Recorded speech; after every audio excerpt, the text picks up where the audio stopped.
was diabetic for many years. I never remember her not being diabetic, so she wound up being diabetic at some point.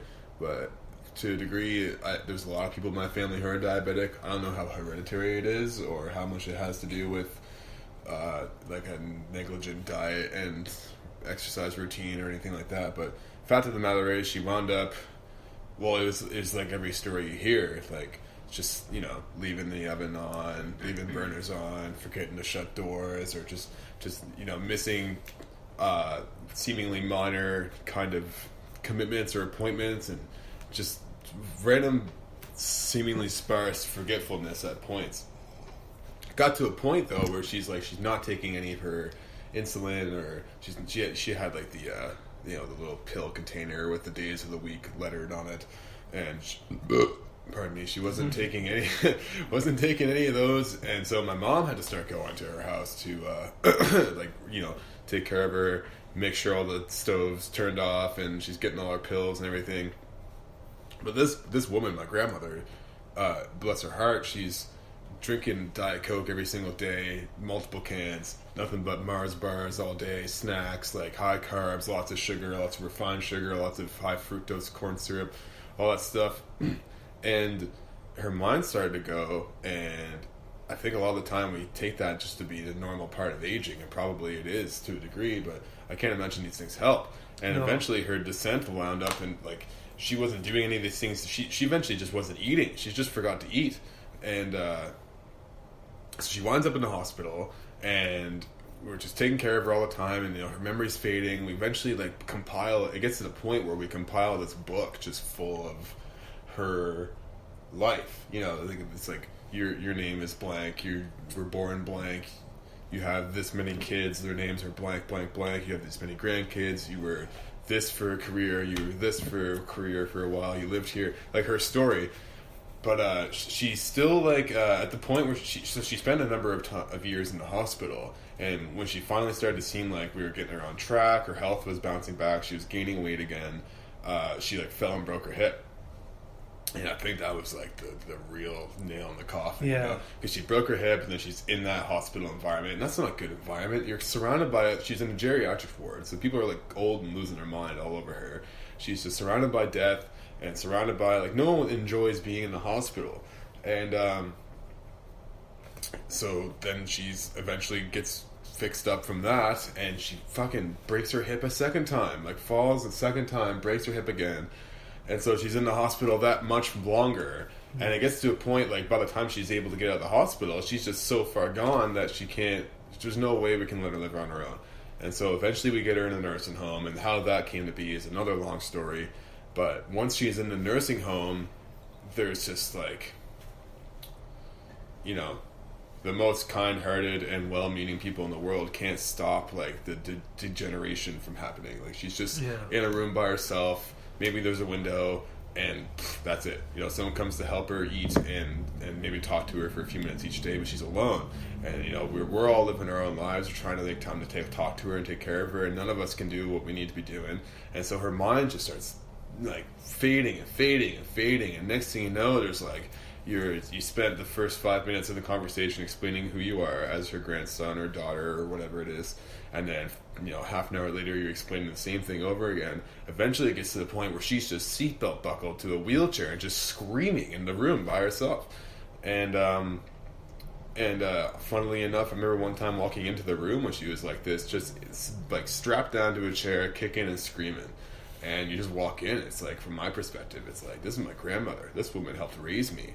This woman was my mom's mom, her sidekick, helping her raise the kids on her own and everything, and not entirely on her own, but my grandmother was a huge part of my upbringing. And so then just to see this woman strapped to a chair, kicking and yelling like a lunatic, it's just crazy. But I walked up to her and touched her on the arm, and as soon as I touched her arm, she just snapped out of it and just looked at me and said, "Thank you." It was one of the craziest things I experienced in my life. She went from literally just no, just yelling and kicking, it was just I was walking through it damaging me as I was doing it, I shouldn't say damaging, but just it was nothing. I hadn't experienced anything like that. and that's just my own subjective experience. But when I touched her, she snapped out of it briefly, and it's just like it made me question how significant it is to just what if she had people visiting her more often? What if she had been able to live with one of her kids taking care of her instead of a nursing home? Or what if she hadn't broken her hips those couple of times?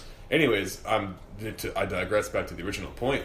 I feel like there was a lot of years of her just having an awful diet, zero exercise, and then eventually that amounts to no social interaction, and it's just a crazy downhill slope. And I wonder how many of these cases could be avoided if people when they were our age, young, got their diet under control to a degree, and at least enough, and got some sort of exercise on the go, and because as far as I understand, the studies are pretty clear that exercise is the only thing. It's the best method of slowing down brain atrophy, which starts at age 20.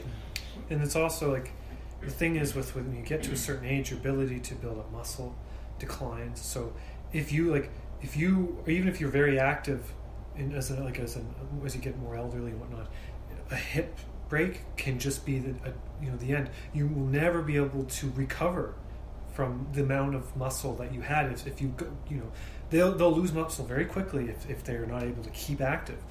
I'm thinking, for example, my ex-girlfriend's father. He was one of the, as far as being in shape at his age, it was just incredible. You didn't think he was the age that he was. And then he got cancer, and then he got another disease after that. And it turned him, for at least a period of time, to be much more frail, much more sensitive to the cold. It's just, it's so important to maintain activity once you get older. And there's other things that happen with your physiology as you get older. For example, this is something I've been reading about a lot. Your ability to mobilize fatty acids in your body and adipose tissue stored in your abdomen, called visceral adipose tissue. Your ability to do that declines with age. So this visceral adipose tissue can accumulate. Same thing happens when you're young. If you eat certain shitty food and you're not taking care of yourself, you can get a buildup of this visceral adipose tissue. And this visceral adipose tissue is extremely active in producing chemicals that are terrible for you. They can lead to diabetes, obesity. So when you're older, you're at a higher risk for obesity just because you're unable to really break down fat into fatty acids to get energy. This can affect your quality of life because, one, you're fucking cold all the time. Because you have all this fat. People might think of fat as a good thing, as a way of staying warm, because it is a good insulator. But sometimes your body, won't be able to really mobilize these fatty acids to produce energy through just simply burning fatty acids and stuff like that. People can, when they're elderly, they can't do this as well, and they can get these internal chills that they can't really deal with. And it's I would say when it comes to us as young people, it is important for young people to get in the habit of being active now, so it's easier when you're older. Because if you set yourself up for already being somewhat sick before you're in your 50s or whatnot, it's going to be way harder to start. I'm not the most active person at all, and it's definitely something that's on my mind. Is Michael, your time frame for getting in shape, it's getting shorter and shorter. It's eventually going to catch up to you, and you're like, why the fuck did I wait this long? To go back to my ex-girlfriend's father, he was a very active guy forever, and that, I have no doubt, contributed to his success in dealing with his illnesses. It's the fact he was in such good shape. There's a lot of people who just waste away because they're nothing but Well, they get sick and they were already maybe working at a call center or something, and just doing some sort of job where it requires no activity on your end. You had to get all your physical activity by your own sheer will to make it happen in your schedule. And then maybe you don't, and then maybe you're eating shitty food at your desk the whole time, and you're never moving, except for when you're walking to and from the bus, or walking outside for a smoke break or something, and then you get walloped with some serious illness or an injury at that point, and your just body's going to take, it's going to take way more to heal, because you're just you weren't prepared for it. It just hit you while you were down, basically. Yeah, it's really important, I think, for people to be aware of that, and a lot of people, I think, are. There is ever since I was a kid, it's been hammered into me: eat healthy. But what it means to eat healthy hasn't always been clear. Like, there's sometimes mixed messages. Sometimes I have no idea what I should be doing. Of course, there's some of the obvious ones, like, man, this orange, I just say, tastes fucking amazing. Makes me feel really good. I don't think I can go wrong eating an orange every now and then.